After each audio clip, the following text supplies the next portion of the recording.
Magandang araw dyan sa inyo, saan man kayo ngayon.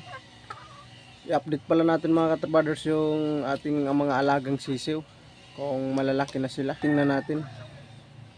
Kaya bago yan, hindi lang sana ako sa inyo ng kunting pabor na pakisubscribe naman at paki-like, share, comment para updated kayo sa mga susunod natin ng mga upload.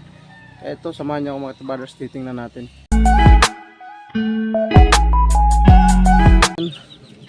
Ito mga katabarders yung mga sisiw natin. May naalagaan, may maliit, saka may malaki na. Kasi hindi sila parehas mga katabarders. Nauna kasi itong mga malalaki namin ma-incubate. Tapos itong maliliit, huli lang to. Pero kuan sila, magkaisa lang yung pinanggalingan nila. Nauna lang yung mga malalaki namin in-incubate. Tingnan nyo, mga malulusog na sila mga katrowaders.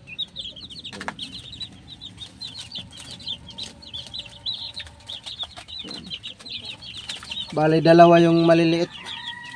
Yung isa, nandun naka siksik. Yun o, nandun o, yung puti. Yan, tapos ito yung isa. Yan. Yan. Yung tatay nito mga katrowaders, yung ko namin. Rugkak, yung nakadalawa. Yun ang tatay nito. Mga maayos na sila, oh. Mga malalaki-laki na. Yan. Dito ko lang sila mga katabads linagay para maluwag yung lakad-lakaran nila. Doon kasi sa may kabila medyo masikip sila, kaya linipat ko sila dito.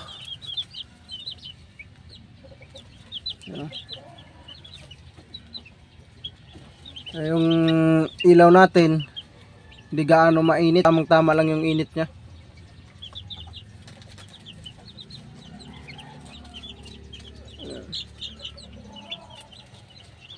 May isa na nandun sa taas, oh.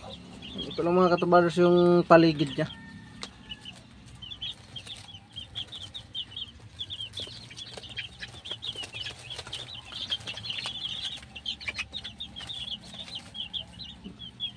Sa sobrang init kasi mga katrabados ng panahon, hindi natin pwede babaran ng tubig yung mga sisiw natin. Lalo na may ilaw pa tayo na ginagamit. Kaya umiinit din yung katawan nila. Baka mamaya magkaroon sila ng sipon. Kaya iniiwasan natin. Binibigyan lang siya ng tubig. Mga mga 2 beses. So pagkaubos nila, yan na tubig na yan na binigay ko. Pero may halo yan na kunting asukal at saka kalamansi. Pinigaan ko para iwas na rin sa mga sipon-sipon. Yan.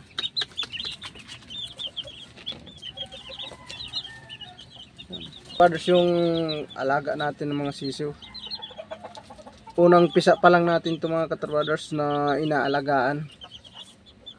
Hindi pa tayo nakakaparami ng maigi dahil yung area natin medyo tamang tama lang yung laki, hindi gaano malapad. Ito lang muna nating area. Siguro pag makakuha na tayo ng area na malapad-lapad, saka tayo magpaparami. Sa ngayon ito lang muna ang ating inaalagaan, tapos ito lang yung area namin. Busog na sila mga katrowaders, oh. Binigyan ko na kasi sila ng pagkain kanina. Yan, oh. Ang pagkain nila ito lang mga katrowaders, oh.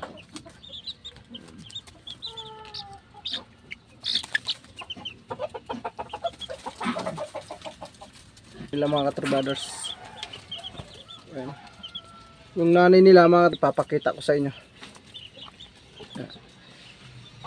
Yan. Sarado muna natin to kasi baka mamaya makalabas. Ang hirap kasi hulihin pag makalabas sila. Tatakbo-takbo sila ng walang diretso kung saan nakakapunta. Yan, ito yung nanay mga katrowaders, oh. Yung namin Boston sweater, yung inahin, yung mga maninipis yung paa. Yan. Yun ang nanay ng sisiw.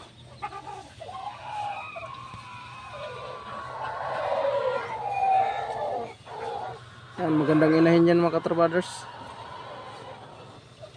Yan ang nanay ng mga sisiw natin.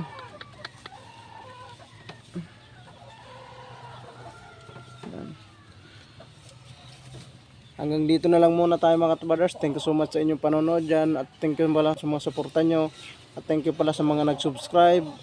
At yung mga viewers ko yan, thank you sa inyo sa lahat yan. God bless.